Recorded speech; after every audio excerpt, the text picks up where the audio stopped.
So we're going to back up here now, and then we're going to take a look at the consumption to see what our average. Oh, did I hit that pole? Oh, there was a pole there. Shit.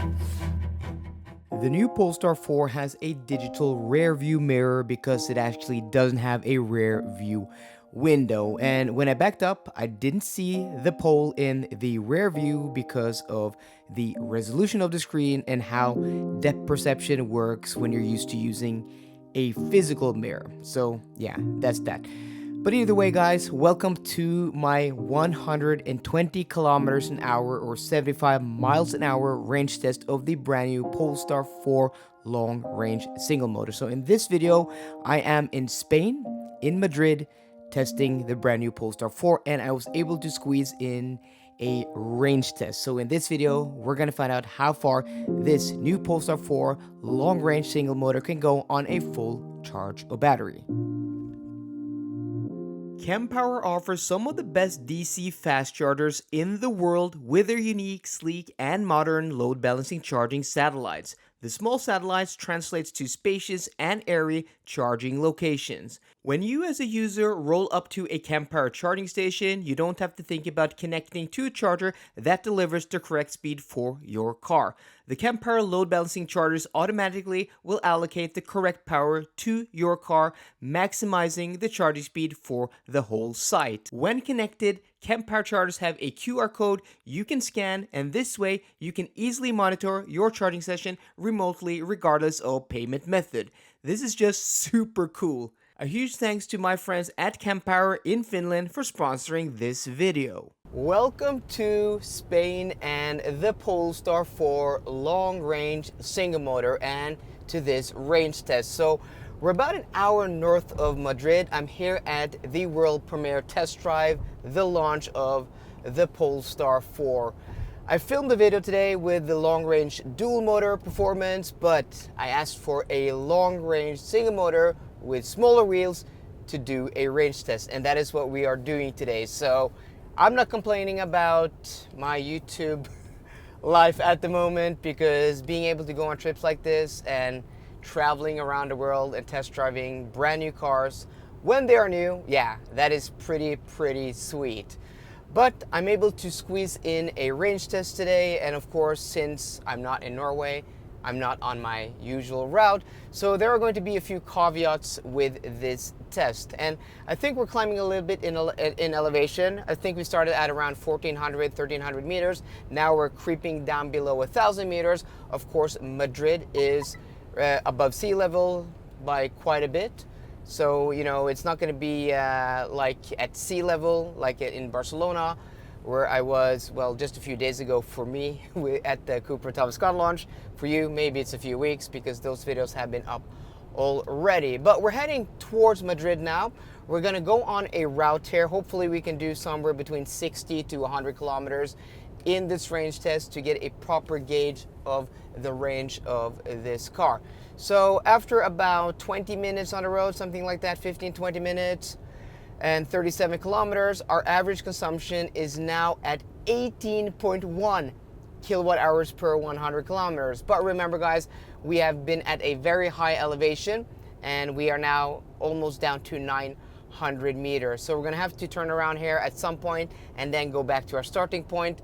So I'm guessing that that consumption is going to climb quite a bit. Don't expect 18.1 for this trip, but I'm pretty excited to see what our consumption will be once we get back to our starting point and measure the actual range of this car.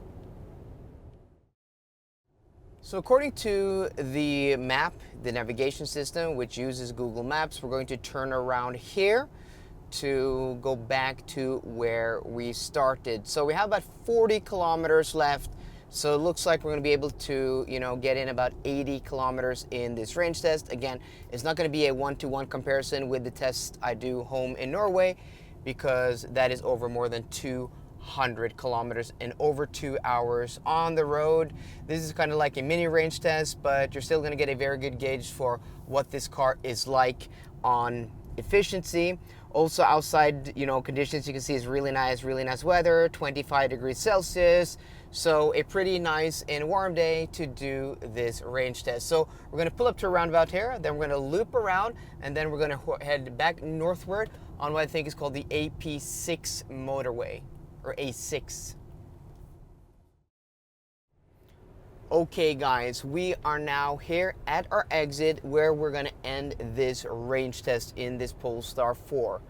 And I've chosen this because I started on the opposite side of the road here. I was going to start at a charger here, but those chargers were not working.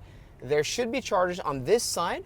So the plan now, if possible, connect to some chargers here and then see what charging speed we get after, you know, an hour on the road or whatever, 40 minutes on the road.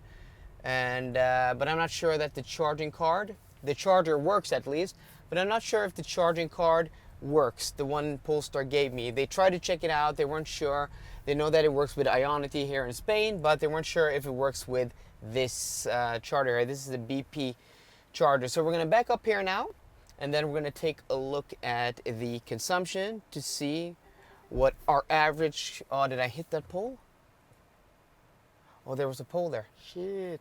Okay, so we're gonna take a look at the average consumption here. So after 81.1 kilometers, our average consumption is 20.5 kilowatt hours per 100 kilometers. So I'm trying to get this charger to work, and there is a payment terminal here which says Visa, but I'm tapping my card and nothing's happening. It says here, tap your card and then select. I've already, you know, connected it to the car, but there's like no buttons to press here, nothing to press. So that is a little bit concerning. So it doesn't look like I'm going to be able to charge. I tried the Polestar charging card, that doesn't work either.